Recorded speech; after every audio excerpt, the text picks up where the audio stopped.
నమస్తే, నేను మీ కుప్ప పద్మిని. ఇన్నాళ్ళు మీ సపోర్ట్ ని నాకు అందిస్తూ, మీ ప్రేమని నాకు అందిస్తున్న ప్రతి ఒక్కరికి కృతజ్ఞతలు. ఇప్పుడు చూడబోతున్న ఈ వీడియో కూడా ఖచ్చితంగా మీకు ఉపయోగపడుతుంది.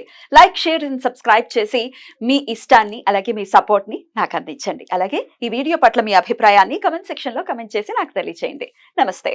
నమస్తే, వెల్కమ్ టు అవర్ ఛానల్. నేను పద్మిని. ప్రస్తుతంతో పాటు ప్రముఖ ఆధ్యాత్మికవేత్త, వాస్తు జ్యోతిష పండితులు కేఎస్ఆర్ గారు మనతో పాటు ఉన్నారు. మాట్లాడదాం. సార్ నమస్తే. సార్ ఈ నెల 26వ తారీఖున వృశ్చిక రాశిలో సంచరిస్తున్న బుధ గ్రహం వక్రగతిలో ఉండబోతోంది. మరి ఈ వక్రగతి అనేది ద్వాదశ రాశుల వాళ్ళకి ఎలాంటి ఫలితాలను ఇస్తుంది? చిన్న సమయం అంటే 20 రోజులు అయినప్పటికీ వక్రించడమే. అందులో బుధుడు అంటే బుద్ధికి కారకుడు అని చెప్తూ ఉంటారు. కాబట్టి మరి అసలే ఆయన పాపం సూర్యుడి వదిలి ఉండలేడు. దూరం ఏర్పడిందంటే వక్రించేస్తూ ఉంటారు. దగ్గరైనా అస్తంగత్వం దగ్గరైతే అస్తంగత్వం అయిపోతాడు, దూరం అయితే వక్రించేస్తారు. రెండు ప్రాబ్లమే. సరే, మరి బుధుడు గనక వక్రిస్తే ఎటువంటి ఫలితాలు ఉంటాయి? ఎటువంటి చిన్నపాటి రెమెడీస్ చేసుకుని ద్వాదశ రాశుల వాళ్ళు కూడా ఈ 20 రోజులు తీసుకోవాల్సినటువంటి జాగ్రత్తలు ఏమైనా ఉంటాయా? ఇత్యాది విషయాలు ఒకసారి మీ ద్వారా సార్. అంటే ఖచ్చితంగా మనకి ఏదైనా సరే ఇంకా కొద్ది నెలల పాటు అయితే కనుక ఎంతో కొంత ఇబ్బందులు ఉన్నాయనే చెప్తున్నాం. అంటే ప్రతి ఒక్కరు ఒకే రకమైన బాధతో పడతారా అంటే అది మనం చెప్పలేం. కానీ ఇప్పుడు ఉన్న సరే మీరు అడిగే ప్రశ్న ఏదైనా సరే, ఇప్పుడు బుధుడు వక్రం చెందటం వల్ల అంటే మనం బుద్ధితో తీసుకునే నిర్ణయాలు ఏమన్నా కూడా, అంటే ఇప్పుడు పాలకులు తీసుకోవాల్సిన బుద్ధి ఒక రకంగా ఉంటుంది. సో నేను ఉద్యోగం చేస్తున్నప్పుడు తీసుకోవాల్సిన బుద్ధి ఒక రకంగా ఉంటుంది. మీరు కుటుంబంలో మీ బాధ్యతను నిర్వహించడానికి తీసుకోవాల్సిన బుద్ధి ఒక రకంగా ఉంటుంది. సో ఈ బుద్ధి ఏదైనా కూడా మనకి ఇబ్బంది కలగకుండా, సో దానివల్ల ప్రమాదాలు జరగకుండా ఉండటం అనేది అవసరం. కానీ ఇప్పుడున్న పరిస్థితుల్లో అయితే కనుక ఈ బుద్ధి ఎంతో కొంత క్షీణిస్తుంది ప్రతి ఒక్కరికి కూడా. సో బుద్ధితో చేసే పనులన్నీ కూడా మందబుద్ధి అయిపోతాయి, బుద్ధి తక్కువ పనులు అవుతాయి. రైట్. సో అందుకని ఖచ్చితంగా ప్రమాదం అయితే ఉంది. జాగ్రత్త వహించడం అనేది ఉంది. తర్వాత రెండోది వచ్చేప్పటికి ఏమవుతుంది అంటే కనుక బుధుడు ఎవరికైతే నిజంగా జ్ఞానం ఇవ్వాలో, అంటే కుంభలగ్నం అంటే లేదా కుంభరాశి అనుకోండి, అక్కడ బుధుడు పంచమాధిపతి అవుతున్నాడు. సో ఖచ్చితంగా కుంభరాశికి ఆల్రెడీ ఇప్పటికే శని మొన్నే వక్రాన్ని నుంచి వచ్చాడు, కానీ టేల్ శని నడుస్తుంది. సో ఈ టేల్ శని నుండి కుంభరాశి వారికి మరింత బుద్ధి తక్కువ పనులు చేసే పరిస్థితి ఎక్కువ ఉంటుంది. తర్వాత రెండోది వచ్చేప్పటికి ఏంటి, ఆ రాశికి రాజ్యస్థానంలో ఉన్నాడు, 10వ ఇంట్లో ఉంటాడు కదా. సో అందుకని అక్కడ ఉద్యోగాల్లో వాటిల్లో కూడా ఇబ్బందులు, ఆకస్మికంగా తొలగించబడటాలు ఇలాంటివి కూడా జరగచ్చు. కనుక కుంభరాశి వారికి కూడా ఎక్కువ ఇబ్బంది రావటం అనేది ఉంది. తర్వాత వచ్చేప్పటికి మళ్ళీ సేమ్ వృషభ రాశి వాళ్ళకి కూడా పంచమాధిపతి ఆయనే అవుతాడు. కనుక వృషభ రాశి వాళ్ళకి కూడా ప్రాబ్లం అనేది ఉంది. ఈ రెండు రాశుల వాళ్ళకేమో ఇంకొద్దిగా ఎక్కువ ప్రాబ్లం ఉంది బుద్ధితో చేసేది. ఇంకా మిగతా రాశి వాళ్ళందరికీ కూడా ఇందాక చెప్పుకున్న ఏమంటాం జనరల్ బుద్ధితో చేసేవి ఏవైతే ఉంటాయి అవన్నీ ఇబ్బంది ఉంది. కాబట్టి ప్రతి రాశి కూడా ఎంతో కొంత జాగ్రత్త తీసుకోవటం అనేది అవసరం. తర్వాత కూడా మనం మొదటి నుంచి చెప్తూనే ఉన్నాం, వచ్చే ఏప్రిల్ దాకా ఇలా ఏవో రకమైన గ్రహస్థితి కొంత ఇబ్బందిగానే ఉంటుంది. క్రోధినామ సంవత్సరం ఇంత కష్టంగానే ఉంది చాలా. గ్రహస్థితి రీత్యా సరిగ్గా లేకపోవడం, పాపం అనేక మందికి ఉద్యోగాలు సరిగ్గా లేకపోవడం, ఏమంటామంటే స్టేబుల్ గా ఉండడం, అన్సర్టనిటీ ఉంది 100% ఉంది. ఉద్యోగాల గురించి చాలా విరివిగా కాల్స్ వస్తున్నాయి సార్. ఉద్యోగాలు లేవు. అవునండి, మనకి సకాలంలో రాలేకపోవటం. ఇటు వచ్చిన బాధ ఏమిటంటే మన దేశ పరిస్థితి అంతంత మాత్రం ఉంది. సరే మిగతా దేశాల్లో కూడా ఇప్పుడు రెసిస్టెన్స్ పెరిగిపోవటం, అక్కడ వాళ్ళ పాలసీలు మారిపోతూ ఉండటం. సో దానివల్ల కూడా మనకి అటు బయటికి వెళ్ళే దారి సరిగ్గా కనిపించటంలో, ఆల్రెడీ ఇప్పుడు వెళ్ళిన వాళ్ళు కూడా ఇంకా సరైన ఉద్యోగాలు లేకంటే పార్ట్ టైం ముందు కొంత చదువుకుని పార్ట్ టైం ఉద్యోగాలు చేస్తామనే లక్ష్యంతోనే ఎక్కువ మంది వెళ్తున్నారు నాకు తెలిసినంత వరకు. కానీ అటు వాళ్ళు సక్సెస్ కావట్లా, ఇక్కడ మనము ఇలాంటి ఇబ్బందుల్లో ఉన్నాం. వీటన్నింటికి ఏంటంటే ఇప్పుడు ప్రస్తుతం ఉన్న గ్రహస్థితి అంతా కూడా కారణం అవుతుంది. అందుకని ఎలా చూసినా కూడా ఇక్కడ మంచి జరగటం అనేది అయితే తప్పనిసరి కావాలి. అది పలానా ఈ రాశ ఆ రాశ అనే కాదు, ప్రతి ఒక్కళ్ళు చేయవలసింది ఏంటి అంటే కనుక ఈ ఆకుకూరలు కొద్దిగా తగ్గించి తినాలి. ఈ 2-3 తగ్గించాలా? అంటే ఇంకా మనం చెడులో ఉన్న బుధుడికి పవర్ పెంచినట్టు ఆకుకూరలు తింటే. సో అందుకని ఆకుకూరలు తగ్గించి తినాలి.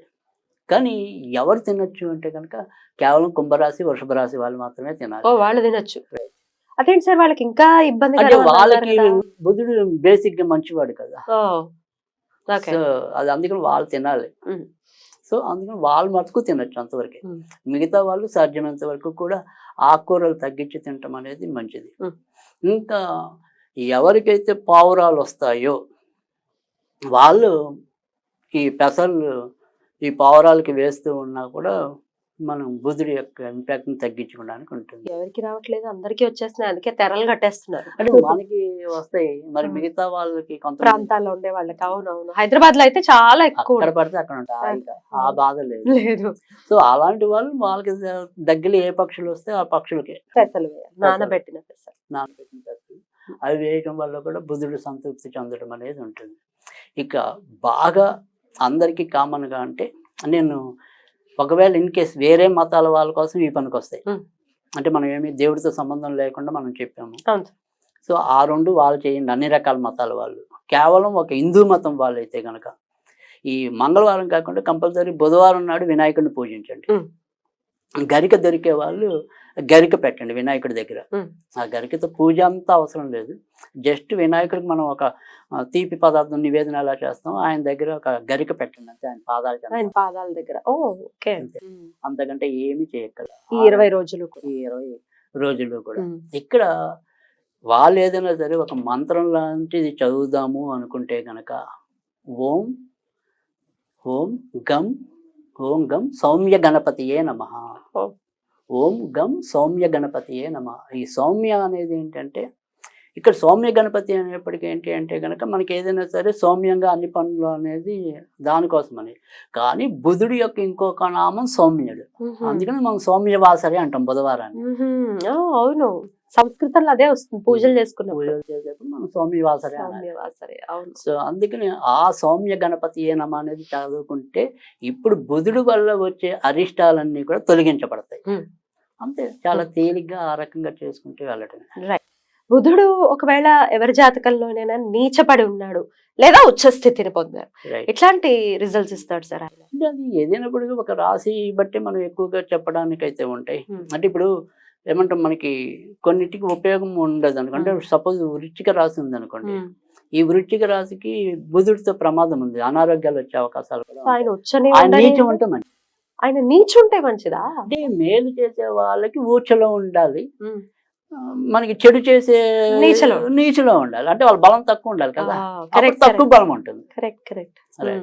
మనకి మేలు చేయాలన్నప్పుడు ఎక్కువ బలం ఉండాలి. నిజమే, లాజిక్ కదా.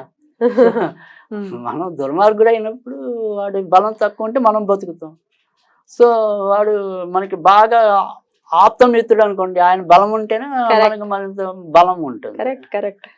Logic right. సో వృశ్చిక రాశి వారికి మాత్రం వృశ్చిక రాశి వారికి ఇంకా కొన్ని రాశులు చెప్పమంటే వృశ్చిక రాశికి మంచిది కాదు, కర్కాటక రాశికి కూడా మంచిది బుధుడు మంచిది కాదు. ఎందుకంటే కర్కాటక రాశికి ఏమవుతుందంటే మెయిన్ ప్రాబ్లం ఏమవుతుందంటే అందరు తొందరగా అతుక్కుంటారు కానీ మళ్ళీ ఏదో విధంగా విడిపోతారు.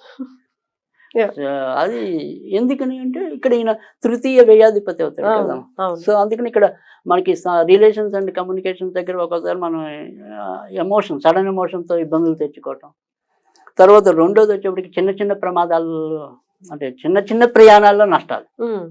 ఇప్పుడు దగ్గర ప్రయాణాలు, దూర ప్రయాణాలు పెద్ద నష్టాలు ఉండవు, దగ్గర ప్రయాణాల్లో నష్టాలు ఉంటాయి. తర్వాత కాంపిటేటివ్ ఎగ్జామ్స్లో ఒకసారి ఇబ్బంది పడ్డా అనుకుంటాను, అంటే ఆ పరాక్రమం మళ్ళీ ఏదో విధంగా రెండు ప్రశ్నలు బ్రహ్మాండంగా ఆన్సర్ ఇస్తాం, మూడో ప్రశ్నలో మనకి రిజల్ట్స్ వస్తుంది, అక్కడ తడబాటు పడతారు.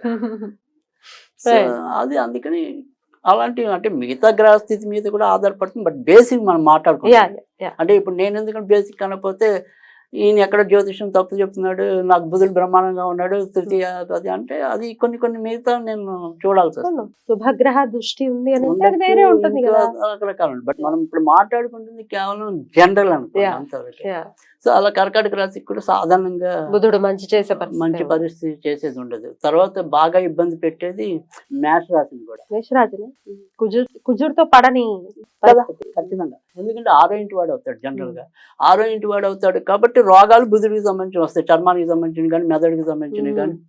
తర్వాత తొందరగా మతిమరుపు రావటం కానీ, ఒక వయసు వచ్చాక చేదస్తాం కానీ, ఈ కారణం కాబట్టి బోళ్ళంత జాగ్రత్తగా బుద్ధివంతమైనటువంటి పనులు చేయాలి మనం. రైట్. రైట్ సార్, చాలా బ్యూటిఫుల్ గా ఎక్స్ప్లెయిన్ చేశారు. కృతజ్ఞతలు సార్. నమస్తే.